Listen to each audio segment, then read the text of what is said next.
Napasakaan na og mga kaso si Police Staff Sergeant Bonifacio Saicon kinsa mipusil patay sa usa ka babae sulod sa bar sa lungsod sa Sibulan sa Negros Oriental.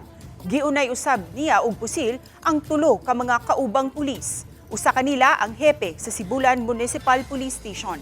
Mga kasong murder ug 3 counts of qualified direct assault with murder ang gipasaka batok kaniya. Ang mga biktima mao sila si Police Captain Jose Edrujil Simafranca, Police Staff Master Sergeant Tristan Chua ug Patrolman Ray Albert Temblor. Unang gipusil patay sa sospek ang babaeng receptionist sa bar nga nakuhaan og footage sa CCTV sa establishmento. Matud ni Police Captain Stephen Polinar, ang tigpamaba sa Negros Oriental Police Provincial Office nga hangtod karon dili cooperative ang sospek ug wa pagihapon masuta kung unsay motibo sa pagpatay. Napaubos na sa autopsy ang patayng lawas sa babaeng biktima ug gibiyahe na kini sa iyang panimay sa Pagadian City.